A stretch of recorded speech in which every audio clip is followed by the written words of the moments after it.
आज के वीडियो में हम लोग देखने वाले हैं कि आप फैट लॉस एकदम इजीएस्ट वे में कैसे अचीव कर सकते हो। आपको फैट लॉस के बारे में कुछ भी नहीं पता है तो fat loss is basically what वो समझ लेते हैं पहले कि देखो, अगर आपको किसी भी आप में से किसी को भी अगर फैट लॉस करना है तो ये स्टेप बाय स्टेप प्रोसीजर है जिसको आप फॉलो करके अपना फैट लॉस कर सकते हो। सो फैट लॉस के लिए सबसे पहली चीज अपने जिम पे चले जाओ। जिम में जाने के बाद सबसे पहली चीज करो दैट इज बीसीए निकाल लो। BCA is also known as a body composition analysis.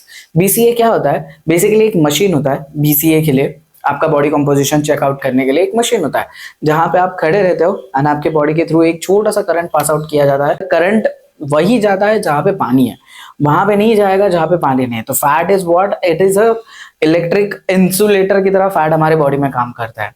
सो होगा क्या कि जब वो करंट पास होगा तो जहां जहां पे पानी है उसको डिटेक्ट करेगा, जहां पे पानी नहीं है, जहां पे करंट को इंसुलेशन मिल रहा है वो पॉइंट को डिटेक्ट करेगा और वहां से वो आपको बताएगा कि आपके बॉडी में कौन कौन से एरियाज में फैट है।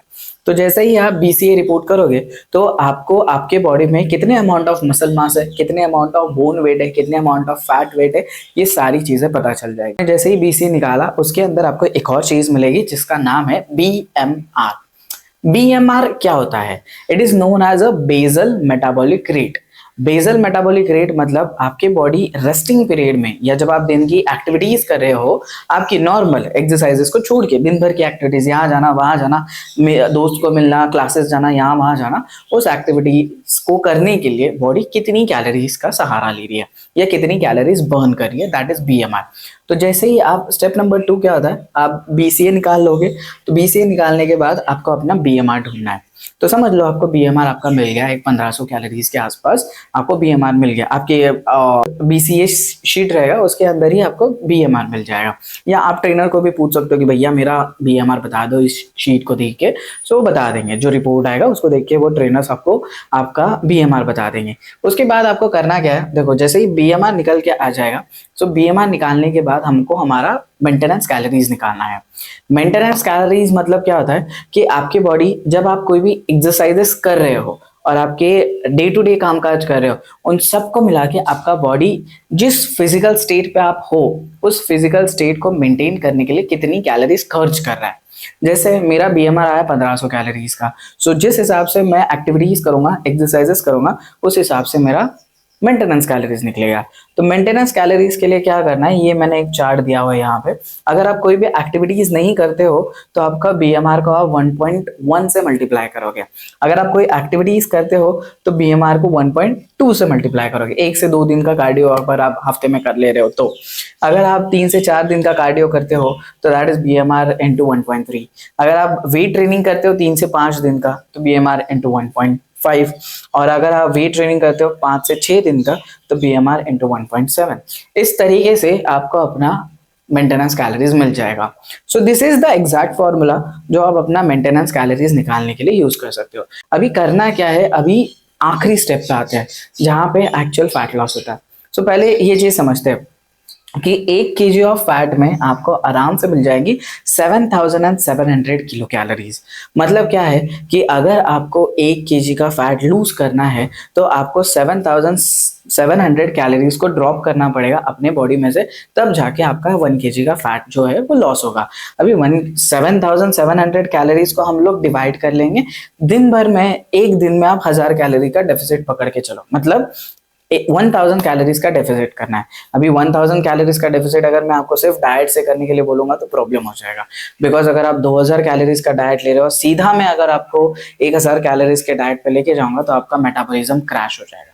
तो इसको करने का एक सिंपल इजियर वे है। अगर आप सीधा 1000 कैलोरीज पे आ गए तो आपका मेटाबॉलिज्म भी क्रैश हो जाएगा, बॉडी में जो अच्छी चीजें थी, आपका बोन वेट, आपका मसल वेट, वो भी चले जाने के चांसेस है। सो आप करोगे क्या, इजियर वे क्या है, आपको 1000 कैलोरीज का डेफिसिट लेना है, बट उसमें से 500 कैलोरीज आप एक्सरसाइजेस या एक्टिविटीज से बर्न करोगे और 500 कैलोरीज आप डाइट में से माइनस करोगे। मतलब जो आपका मेंटेनेंस कैलोरीज आया है तो उसमें से 500 कैलोरीज आपको माइनस कर देने हैं। कौन सी चीजों से माइनस करनी है? जो भी प्रोसेस्ड फूड है उनको कट डाउन करो, जो भी शुगरी आइटम्स है उनको कट डाउन करो, जो कि excess amount of salt and excess amount of oil आपके खाने में जा रहे हैं उनको कट डाउन कर सकते हो। उनके बदले क्या ले सकते हो जो आपको फुलर रखेंगे, जो कि fibre rich food item.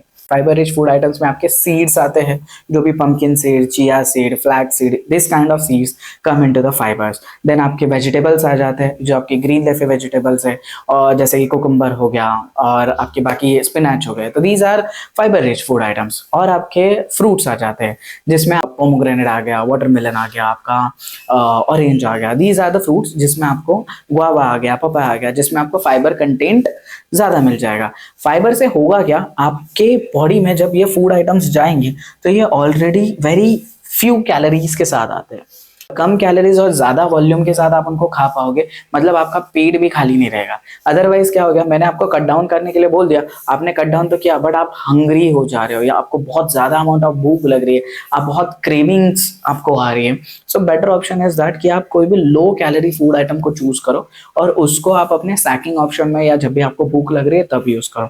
And basically आपका जो भी डाइट है उसको मेंटेन करो। जैसे एक सिंपल एग्जांपल में अगर मैं आपको बताऊंगा, जब आप प्लेट ले रहे हो खाने की, आपकी लंच की रहने दो, ब्रेकफास्ट की रहने दो, या डिनर की रहने दो, तो वो लंच में आपका जो 40% का हिस्सा है वो प्रोटीन से आना चाहिए।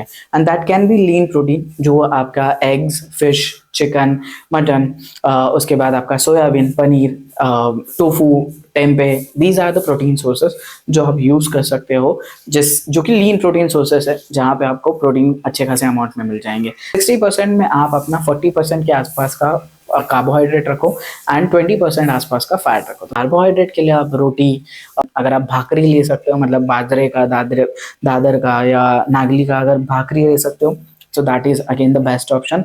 राइस जितना कट डाउन ले सकते हो उतना बेटर ऑप्शन है, क्योंकि राइस का ग्लाइसेमिक इंडेक्स हाई होने की वजह से आपके बॉडी में फटाक से अब्जॉर्ब हो जाएगा, जो कि आपको फटाक से भूख लग जाएगी। सो जब प्लेट बना रहे हो, सो प्लेट कुछ इस तरीके से दिखनी चाहिए, और इसके साथ सैलेड एक साइड में ऑप्शन रख देना, सो दैट आपका फाइबर कंटेंट फुल हो जाएगा। और आपका फाइबर कंटेंट, अगर आपकी बॉडी में फाइबर अच्छा है, प्रोटीन अच्छा है, एंड ऐसी चीजें हैं जो बहुत ज्यादा वॉल्यूम में खाओगे तब भी आपका कैलोरीज बहुत ज्यादा आपकी बॉडी में नहीं आ रही है, जैसे ये फ्यूअर कैलोरीज के साथ जो फूड ऑप्शंस मैंने आपको बताया, तो आपका फैट लॉस जर्नी ईजी हो जाएगा। अब 500 ये तो हो गया डाइट का हिस्सा, आपको 500 कैलोरीज आपके एक्सरसाइजेस से भी निकालनी है। सो 500 कैलोरीज एक्सरसाइजेस से कैसे निकालोगे? देखो, अगर आप 45 मिनट्स या 1 आवर का आप जो वेट ट्रेनिंग रूटीन रहेगा, सो उसमें आपको क्या हो जाएगा, 200 to 300 कैलोरीज आपकी बर्न हो जाएगी। ठीक है, बाकी 100 to 200 कैलोरीज आप दिन भर में आधा घंटा या 45 मिनट्स का वॉक करके कर सकते हो, या एक सिंपल मैथ्स यूज कर लो कि आपको 7000 to 10,000 स्टेप्स चलने हैं। तो इससे फायदा क्या होगा कि आप अगर वॉक करोगे तो आपके वॉकिंग में आपकी कार्डियोवास्कुलर हेल्थ भी इंप्रूव हो जाएगी। एंड अगर जब आप वेट ट्रेनिंग कर रहे हो तो वेट ट्रेनिंग की वजह से आपका मसल मास इंक्रीज होने के लिए मदद हो जाएगी। तो आपके बॉडी में अगर मसल मास बढ़ेगा तो ऑटोमेटिकली आपका मेटाबॉलिज्म बूस्ट होगा, मेटाबॉलिज्म बूस्ट होगा तो ऑटोमेटिकली आप ज्यादा कैलोरीज खा भी पाओगे, और ज्यादा कैलोरीज खाने के बाद भी आपका वेट लॉस होता रहेगा, बिकॉज आपकी बॉडी रेस्टिंग पीरियड में भी कैलोरीज बर्न कर रही है। बट अभी वेट ट्रेनिंग का क्या है कि वेट ट्रेनिंग आपको हफ्ते में मिनिमम 3 से 4 बार करनी होगी। डोंट थिंक इट लाइक कि हफ्ते में 1 बार करूंगा, 1-2 बार करूंगा तो चलेगा, नहीं, मिनिमम 3 से 4 बार का वेट ट्रेनिंग होना चाहिए, और 3 से 4 बार का आपका कार्डियो ट्रेनिंग होना चाहिए। अगर आप बोलोगे कि मैं रनिंग के लिए जाऊंगा, तो no, running is not a good option, because अगर आपका फैट परसेंटेज 28% से ज्यादा है या 30% से ज्यादा है, तो जब आप रन करोगे तो आप ग्राउंड पे स्टैम्प करोगे, आपके फीट जो रहेंगे वो ग्राउंड पे स्टैम्प करेंगे, जिसकी वजह से आपके जॉइंट्स में इश्यूज हो सकते हैं। So there should be a low intensity cardiovascular exercise, जैसे कि आपका वॉकिंग हो गया, इंक्लाइन वॉकिंग हो गया, रोइंग हो गया, या आपका इलेप्टिकल हो गया, these are the best option. And उसके साथ ये आप डाइट की चीजों में थोड़ा बहुत मॉडिफिकेशंस करोगे तो ऑटोमेटिकली आपका फैट लॉस होने के लिए मदद हो जाएगी। I hope this video helps you to gain knowledge about the fat loss, and आगे भी मैं ऐसे ही नॉलेज शेयर करता रहूंगा, तो please subscribe, hit the notification button, and thank you.